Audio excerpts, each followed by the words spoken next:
and I'm also just getting over being sick. I have been sick more the past year, a year and a half, whatever, since having a kid, than I have basically an whole decade.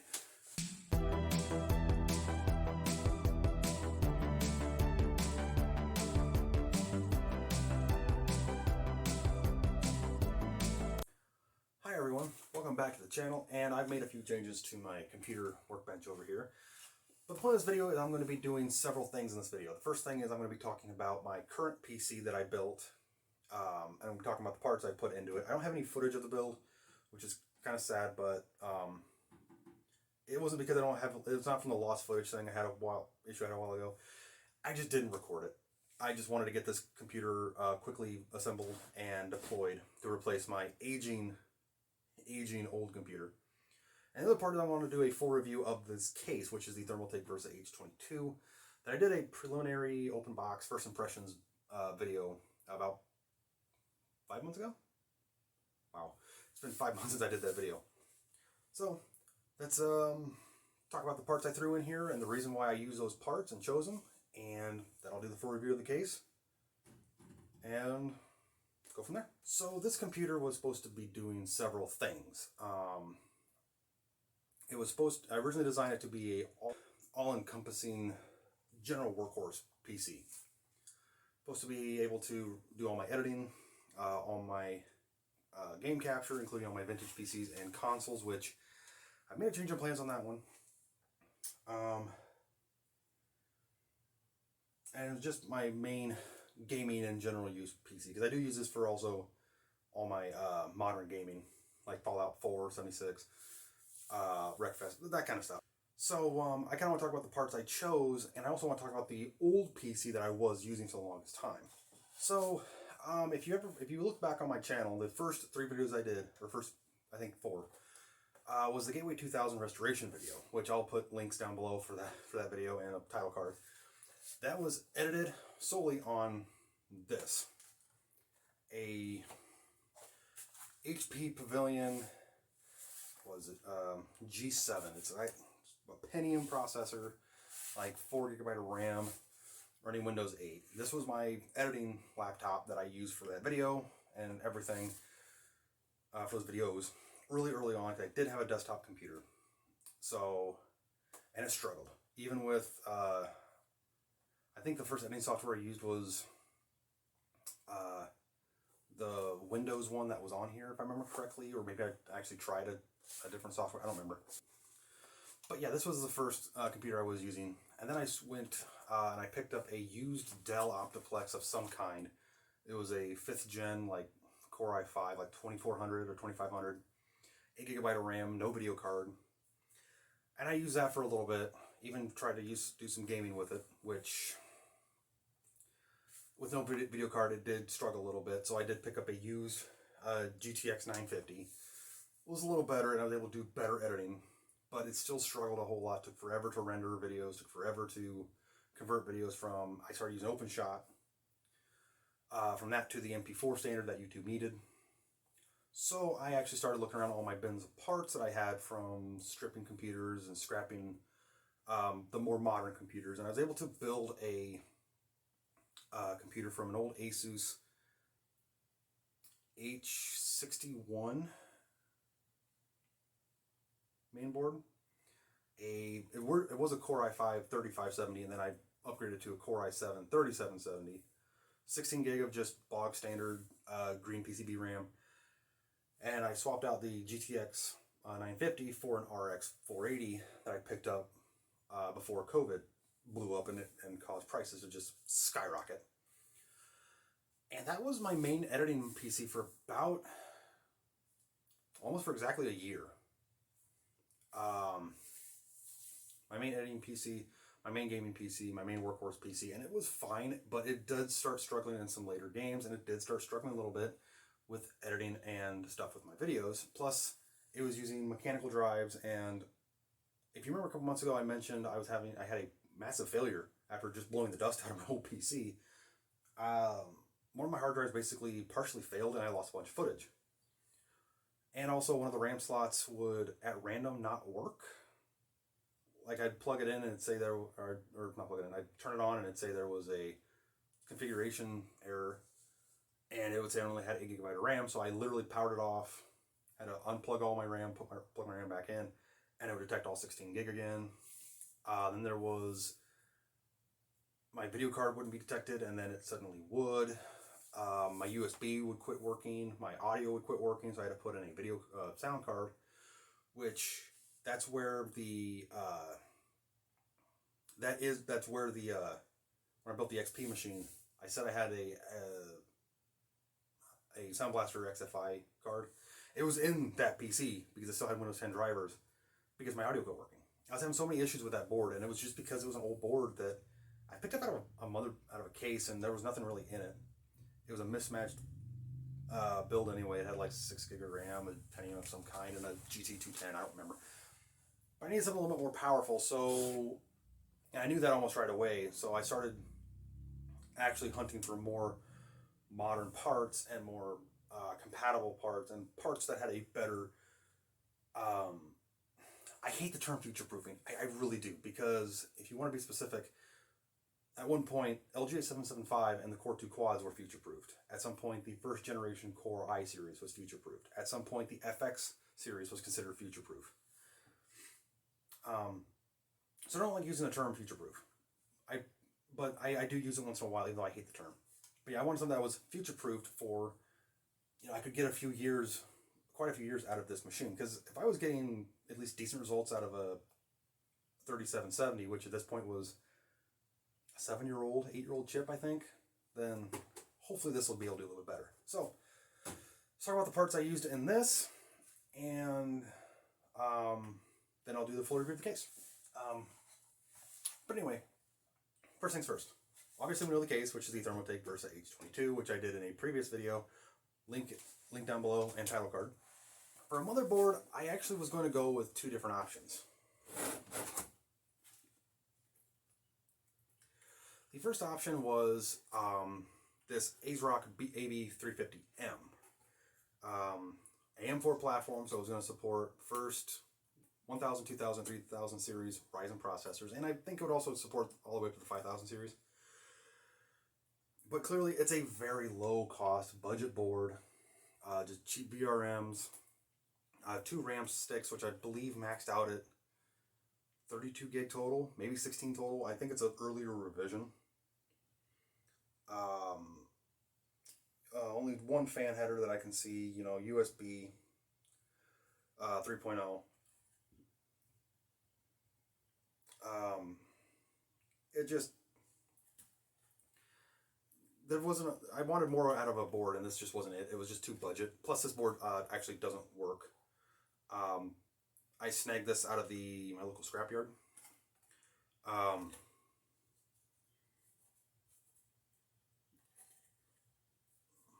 But anyway, this board doesn't work.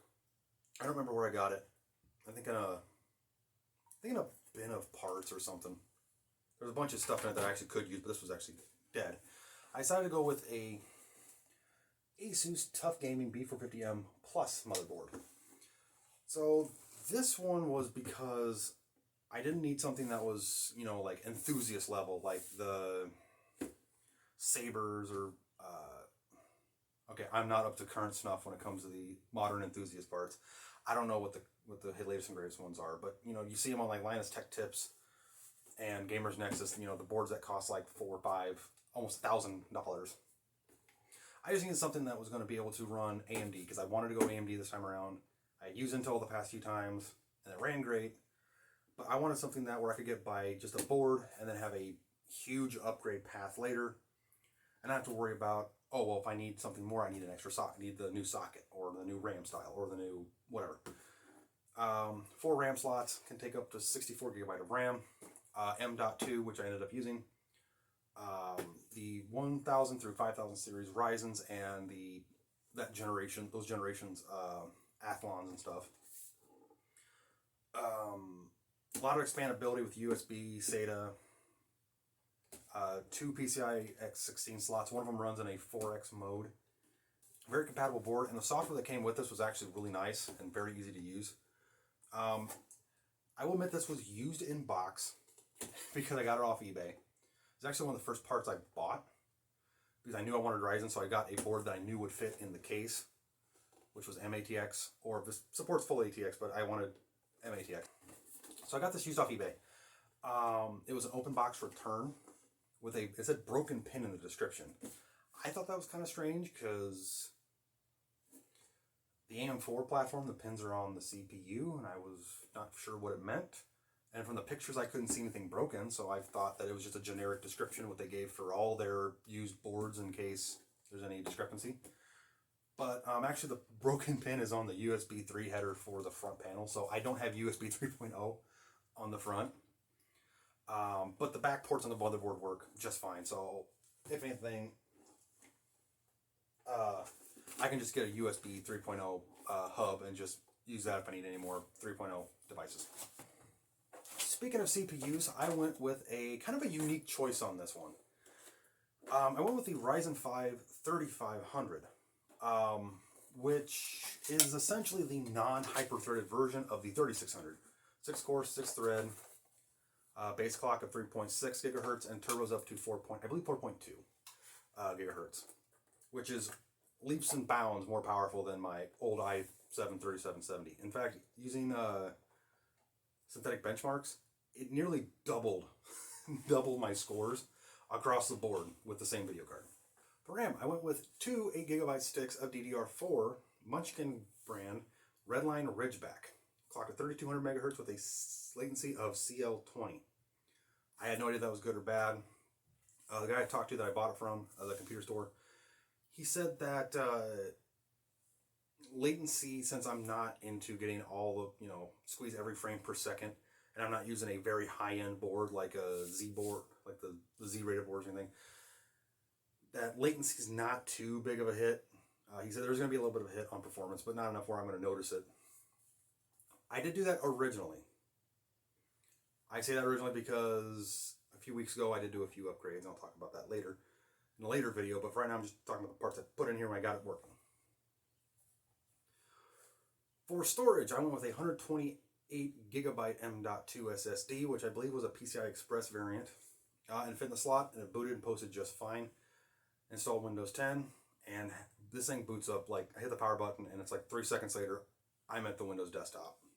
So I can immediately get to editing. This is a far cry from my old computer, which had a mechanical 250GB drive, and I had time to put the power button, walk up, almost make a cup of coffee, walk down before it was booted up. I have a 1TB physical hard drive for video and a 1TB physical hard drive for all my games.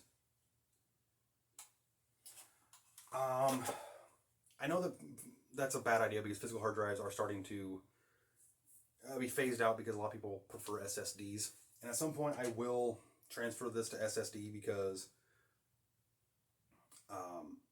I kind of need the speed when I'm moving video files and stuff like that. I just haven't bought a higher capacity SSD yet. I have a couple 240GB SSDs, but I'm kind of holding on to those for a little bit for some other projects. So yeah, there's that. The Thermaltake Smart Series 600 watt 80 plus white rated.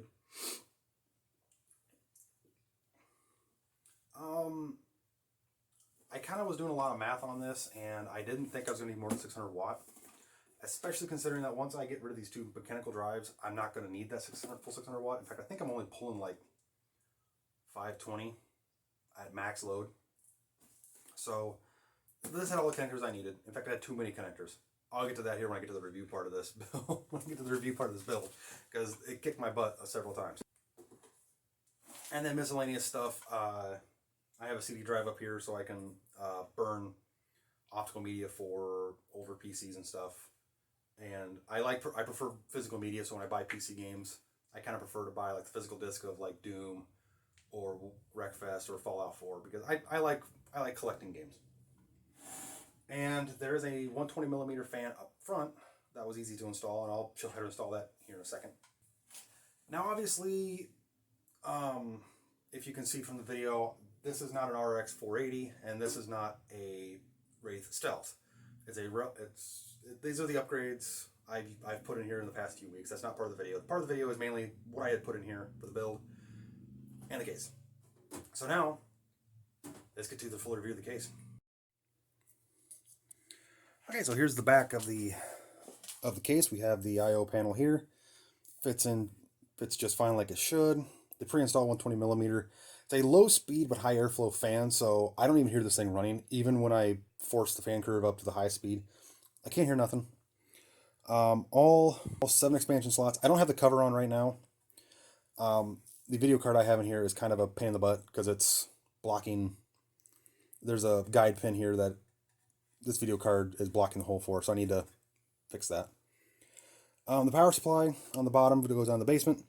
And what's interesting is the mounting holes, and this is where it bit me in the butt. I actually had to install this twice because I first installed it with the fan up to kind of, because my first thought was, hey, I'll just draw the air out too and then blow it out for the exhaust.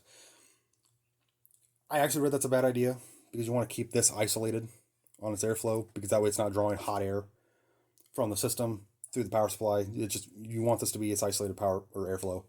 So I had to flip it around, which then meant I had to re-cable manage, which was a joke and a half on this machine. Okay, so I took the video card out because it's massive and blocking stuff, so you can see how much space there is. So you have room for a full ATX motherboard here. Width-wise, I wouldn't go much wider. I don't know if full ATX is wider or not. I don't believe so. But one M.2 slot, which is this my M.2 drive right here. USB 3.0 header, which has a broken pin. I'm not talking about the board right now. Plenty of room for the fan over here.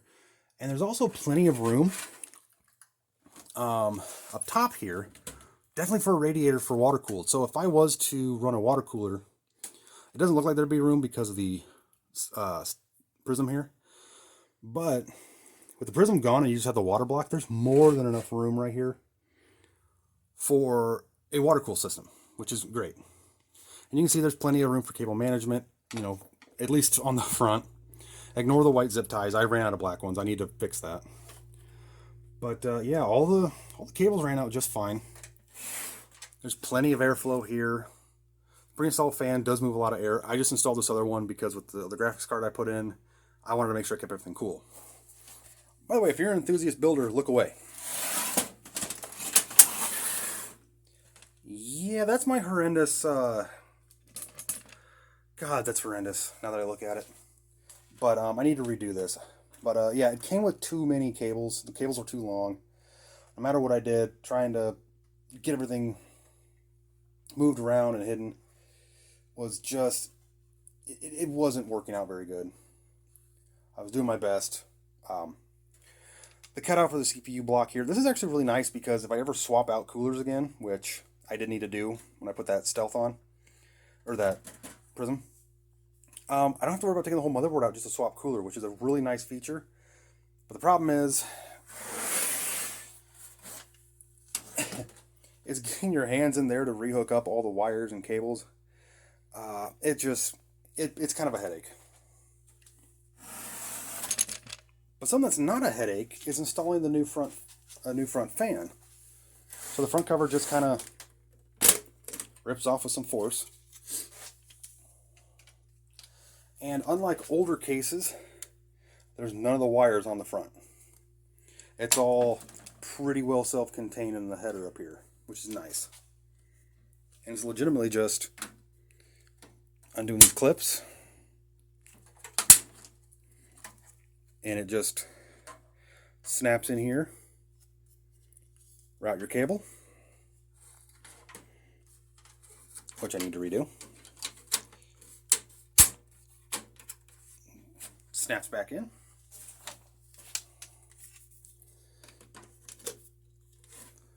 Then you can snap the front cover back on.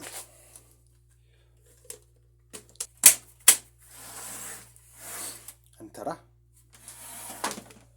So yeah, I have a lot of positives about this case. It was cheap, which is really good if you're on a budget.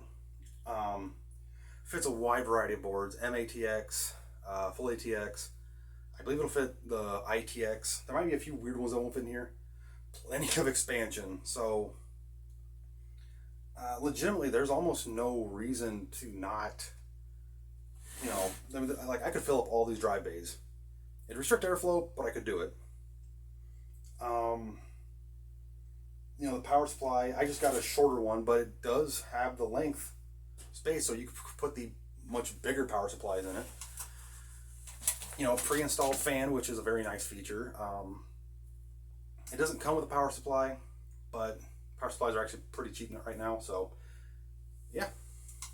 But that being said, this case does have a few problems, and it's really not anything that's, you know, like a design defect or anything like that. It's more just a personal gripe that I've had since I've done this. One is, even though yes, this is designed to hold any ATX style form factor, the thing is there's really not a lot of room for cable management. Not that this is a case that if you buy a budget case, you're not going to be expecting to get perfect, you know, YouTube, Twitch streamer level of cable management, because those builds are gorgeous. This is really meant for getting it good enough cable management, which is what mine is. I'm not fully happy with it. I need to tweak some stuff and replace the white zip ties with black ones, but nobody's going to see it anyway. I probably would, if you do buy this case and you're saving money by buying this case, spend a couple extra dollars and get a semi-modular or full modular power supply so you can control what cables go in here. Because I don't need the Molex connectors. I don't need the floppy connector. Realistically, I don't need all of the SATA connectors for the hard drives. So all that stuff was kind of in the way, and trying to route it was kind of a nightmare. But other than that, you know, it's not too terrible. My main gripe is with the rear panels for the expansion card knockouts. I hate the knockout style because, you know, it's just, from a personal experience standpoint on this, I have several older M-ATX cases and full ATX cases for builds and stuff like that. And there's always like an odd number knocked out, or there's one knocked out or whatever. And I have to scrounge around trying to find 4 matching covers. Which, yes, these are vented. They look nice. It looks really nice. It's a really clean look. But on a personal standpoint, they send one with you in case you need to block it off, because, you know, like, again, this is a budget case meant for budget builds. You know, you probably put a motherboard in here that doesn't have or need a graphics card, like if you use the Athlon G series or the Ryzen G series that has integrated graphics, you're not going to need a graphics card. So you don't need the expansion ports blocked or ripped out or knocked out. But let's say I decide to use this case somewhere else and I don't need a graphics card in it because I'm using it for, you know, I build a whole new PC with a different case and I use this for something else, like a backup PC or a capture box PC or whatever. I know have to find vented covers. Yes, you can find them, but that it adds to an external cost later on down the road. Would I have preferred to spend an extra of like $5 on the case to get, you know, no covers, you know, no knockout covers, and have 7 loose insertable cup blockouts? Sure, but I do also understand that for cost reasons they didn't do it that way. Again, that's a personal gripe. The other gripe I have is not really, again, it's a personal thing, but they have the 2 spots here for 120mm fans or a double radiator setup or whatever. And the thing is, it's wide open. There's nothing covering it from factory. There's no like magnetic dust filter that goes on top or on the inside. That's something extra I need to buy to keep dust out of here, which it doesn't get too dusty in here. Like, it really doesn't. I think I had this one running for almost 5 months solid before I did my upgrades to it, which is another thing. I don't even know if I'm going to do a video on that, but you know, whatever.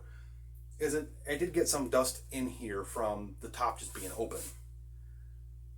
But again, that's just a personal thing. Like, I can buy a magnetic cover. Like, you can buy a magnetic cover to cover it up. But that's not the big deal. It's just a personal gripe that it's not covered up with something that I can remove from factory. But again, that's probably an increased cost. So that's more of a personal gripe. But anyway, yes, I'm not knocking the case. This is actually a very good case, and the guy that recommended it to me, I would highly recommend this case. Basically any of the Versa line, they're well-built cases. And short of like, you know, a scratch and dent special or anything like that, you're probably not going to get a much cheaper case than this, because you get too cheap and the metal's too thin and flimsy and you'll bend it just picking it up. Or there's always shipping costs, because these weigh a certain, these are a certain size, and some shipping companies go by size, so shipping you can't help. Or you happen to come across like a flash sale from like a, you know, they're retiring a design and they're getting rid of them as much fast as they can so they can bring out the new design. Not going to get much cheaper. And especially for the features this case has, you know, I'm not going to bash almost any part of it. Most of the bashing I'm doing is just my own personal preferences. In terms of airflow for the case, I'm not an enthusiast. I can't talk about, you know, oh, it can move this much air, you know, or this much air is going to be blocked because of this, or this is bad. I can't do that. That's for Gamers Nexus and Linus Tech Tips and the other guys to do. In terms of water cooling, I have no interest in doing a water cooling system, because that's just, to me, that's an extra headache to deal with a water cooling, whether it's custom loop or all-in-one. You know, the case has plenty of expandability for features. You know, you can put almost any board you want here. So again, this is a very good case, a very well-built case for a great price. So would I recommend this case? Absolutely. And from a retro standpoint, I probably should bring that up too, because my channel also involves retro stuff, or mainly retro stuff right now. I actually would recommend this for like a reverse sleeper build, because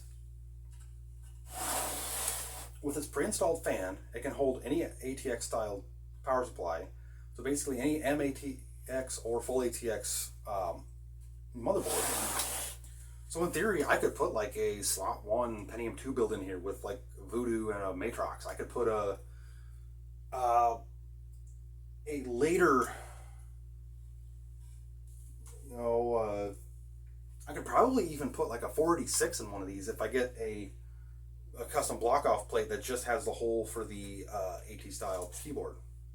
I probably could not put like a Super Socket 7 or Socket 5, Socket 7 that has the longer, wider boards. I don't think there's enough room, because most motherboards now have a set width. It's mainly the length that's the difference. However, I do want to talk about something about this case real quick that needs to be discussed, and that is the overall dimensions of it. And I'll put the overall dimensions up here later. But make sure when you're also, not just the motherboard size, your graphics card size. There is a certain width that the graphics card will fit in here. Yes, there's a little cutout for your 2.5-inch drives that does help with your graphics card fitting. But if you get too big, I don't think this is going to fit a 3090 or a 3080 or even the new 40 series that's coming out, because I've been seeing some evidence that those are going to be massive video cards. Like, I think they're actually might be about the same size as the old IBM like CGA cards. They look like they're going to be massive. And there's also a problem, and there's also a thing with the cooler height. Make sure if you're going to put a tower cooler, fully measure how tall it's going to be, because this can only hold so high of a tower cooler. And there was one I was going to order instead of this Prism. It was the 1 millimeter too tall. It would not fit with the side panel on. And there's a single millimeter, and I didn't want to have it, you know, basically resting against it and putting too much pressure on the board.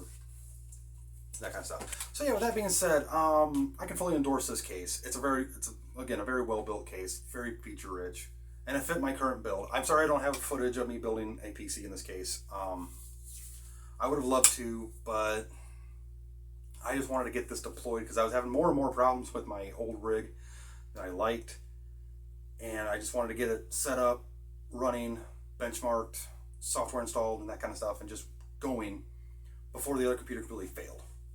So maybe in the future I'll do, when I do a refresh or something, and I build it in another case for whatever reason, then I'll do a build in a similar case. But for now, it's a very well built case. Thanks for watching the review of the Thermaltake Versa H22. I'm trying to do better videos. That's why I kind of built this thing, and I invested a little bit of money into this rather than try and upgrade my old rig.